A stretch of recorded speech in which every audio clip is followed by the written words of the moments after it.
Assalamualaikum warahmatullahi wabarakatuh. Anak-anak kelas 4 yang Miss Wira sayangi dan semoga selalu sehat dan bahagia ya.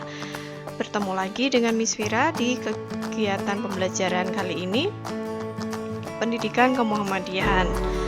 Nah, pada kesempatan hari ini Miss Wira akan menjelaskan tentang dasar kegiatan Muhammadiyah. Hal ini ada di bab 2 buku paket kalian. Nah, di sana tertulis judul Muhammadiyah di lingkungan tempat tinggal.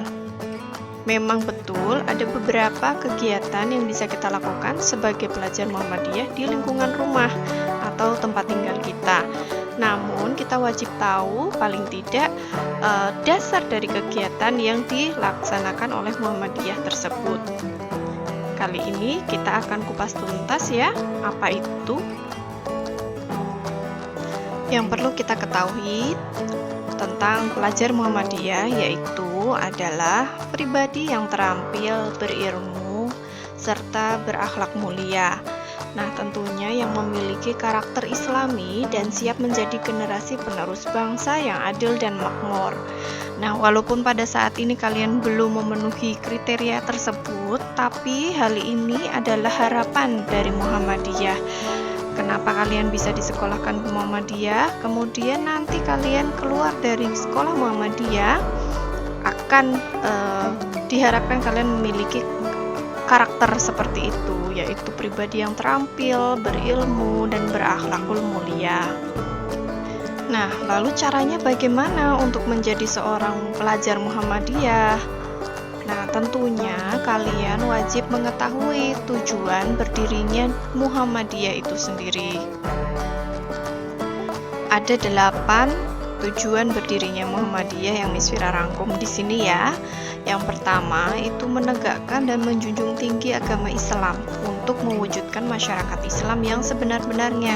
Jadi bukan hanya tertulis di KTP saja, tapi ketika kita menjadi seorang yang Islam atau orang Muslim ya, namun kita juga harus melaksanakan amalan-amalan yang ada pada ajaran agama kita ini.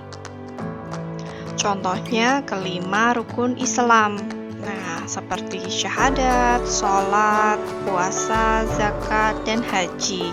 Lalu beberapa sunnah yang Rasulullah ajarkan kepada kita. Selanjutnya, yang kedua adalah mengembalikan ajaran Islam pada ajaran yang murni berdasarkan pada Al-Quran dan hadis.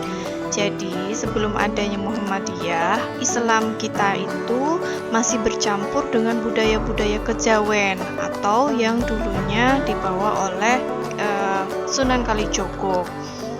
Nah, Muhammadiyah ingin kita, orang-orang Islam ini, menjalankan amalan-amalan ibadah kita itu memang hanya berdasarkan pedoman Al-Quran dan hadis saja. Jadi tidak ada tambahan-tambahan dari budaya-budaya lain, terutama Hindu dan Buddha. Contohnya, misalnya dahulu kita masih mengenal dengan kebudayaan mitoni, kemudian ada tahlilan, lalu ada perayaan-perayaan tertentu yang bersifat agamis, tapi sebenarnya itu tidak ada di dalam Al-Quran maupun hadis. Yang ketiga adalah meningkatkan pendidikan yang berlandaskan agama Islam. Nah, Muhammadiyah itu ingin mendirikan sekolah di mana tidak hanya ilmu pengetahuan umum saja yang diajarkan, namun juga ilmu agama, contohnya tentang bahasa Arab, kemudian pendidikan agama Islam seperti yang telah kita pelajari di sekolah hingga kini. Selanjutnya adalah mendorong umat Islam untuk hidup selaras dengan agama Islam atau ajaran Islam. Nah, di agama Islam kita mengetahui bahwa ada namanya itu toleransi beragama, kemudian ada yang namanya tolong-menolong, kejujuran, menjaga amanah. Nah, Muhammadiyah itu mengajarkan kita untuk hidup selaras dengan ajaran-ajaran tersebut, sehingga kita bisa hidup di dunia ini dengan tenang.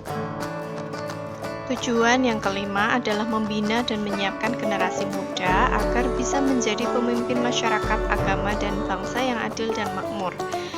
Jika menjadi penerus nantinya, menjadi orang-orang yang sukses ketika kalian sudah besar dan dewasa nanti, Muhammadiyah ingin kalian menjadi pemimpin yang adil dan jujur.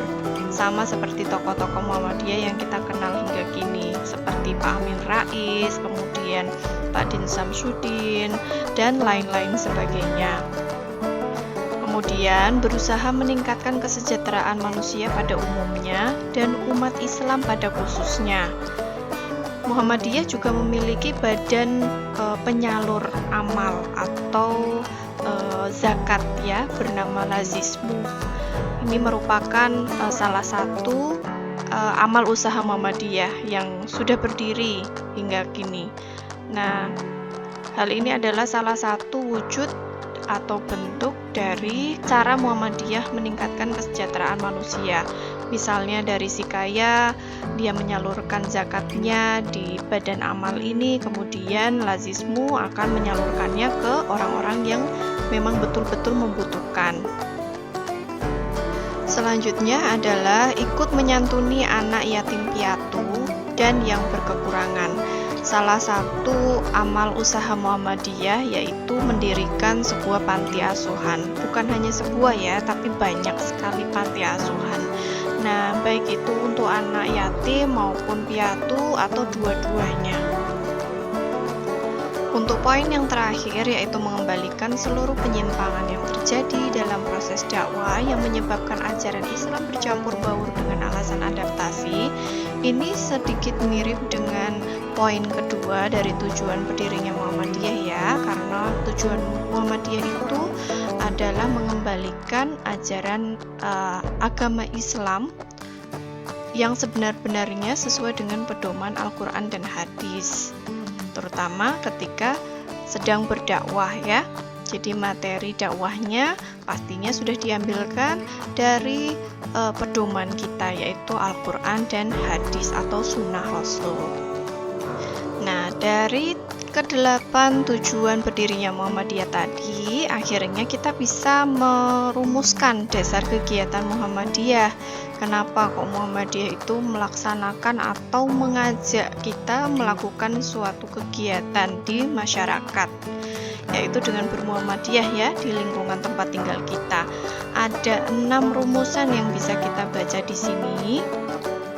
Untuk yang pertama adalah hidup manusia itu harus berdasar pada tauhid, yaitu kepercayaan bahwa tidak ada Tuhan selain Allah. Yang kedua, hidup manusia dalam bermasyarakat itu saling membutuhkan satu sama lain. Jadi manusia itu tidak bisa hidup sendirian di dunia ini. Kita butuh orang lain, begitu juga orang lain membutuhkan kita. Kemudian, taat dalam menjalankan perintah dan larangan Allah Subhanahu wa taala. Ketika kita hidup di dunia ini, diajarkan di ajaran agama kita itu untuk menjalankan perintah-perintah serta menjauhi larangan-larangan dari Allah Subhanahu wa taala. Dan pastinya menjunjung tinggi agama Islam dalam masyarakat dengan hanya beribadah kepada Allah saja dan saling peduli, menyayangi sesama. Hampir mirip dengan poin yang pertama dan kedua ya. Untuk selanjutnya yang kelima, meneladani Nabi Muhammad SAW dalam amal kegiatan sehari-hari atau melakukan amal kegiatan sehari-hari.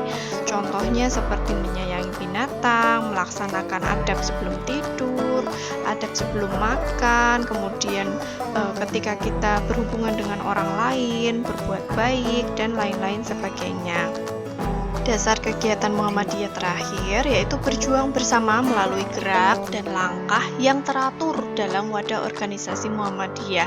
Di sini Muhammadiyah itu mendirikan amal usaha Muhammadiyah, yaitu contohnya seperti badan penyalur zakat seperti Lazismu tadi, lalu rumah sakit, lalu sekolah, universitas, kemudian masih banyak lagi. Itu kita lakukan dengan bersama-sama untuk melaksanakan cita-cita Muhammadiyah. Lalu, amalan nyata apa saja yang bisa kita lakukan di wilayah tempat tinggal sebagai pelajar Muhammadiyah? Coba tebak, kalian tahu nggak? Berdasarkan di buku paket, hanya 3 kegiatan sederhana ini saja yang cukup kalian lakukan di rumah kalian, yaitu yang pertama, sholat tepat waktu, 2, sholat berjamaah, kemudian yang ketiga, mengikuti pengajian. Nah, pengajian yang diadakan oleh organisasi Muhammadiyah, baik itu di masjid maupun di ruang-ruang publik lainnya. Nah, sholat tepat waktu itu adalah amalan yang paling disukai oleh Allah. Amalan yang akan dihitung ketika kalian meninggal adalah sholat. Jadi lakukanlah tepat waktu, karena sholat itu sudah ditentukan waktunya. Lalu sholat jamaah bisa dilakukan di rumah atau di masjid. Di rumah tentunya bersama dengan keluarga kalian. Lalu mengikuti pengajian, banyak hal yang bisa kalian dapat, manfaatnya banyak sekali, terutama mendapatkan teman, lalu mendapatkan ilmu yang bermanfaat. Yang ketiga, kalian bisa belajar bersosialisasi atau belajar untuk berbagi dengan orang-orang di sekitar kalian yang kalian temui saat pengajian. Nah, anak-anakku sekalian, kelas 4 semuanya, itulah tadi dasar kegiatan Muhammadiyah yang sudah Miss Wira jelaskan. Miss Wira ingin kalian paham bahwa segala ajakan untuk melaksanakan kegiatan bermuhammadiyah di lingkungan tempat tinggal kalian, baik di lingkungan sekitar kita saja, itu selalu ada tujuannya, ada dasarnya, ada pedomannya. Karena Muhammadiyah itu memiliki cita-cita, dan cita-citanya itu adalah tujuan berdirinya organisasi besar ini. Nah, kalian sudah paham ya? Ada beberapa hal yang bisa kalian lakukan sebagai pelajar Muhammadiyah di rumah atau lingkungan tempat tinggal. Silakan kita amalkan dan selalu kita lestarikan. Baiklah anak-anak, Miss Wira akhiri ya pembelajaran pada hari ini. Terima kasih banyak sudah mendengarkan, terima kasih banyak sudah menyaksikan. Assalamualaikum warahmatullahi wabarakatuh. Jangan lupa subscribe video kalau kamu suka, nanti aku bikinin lagi. Jika kamu suka, bye bye. Jangan lupa di like,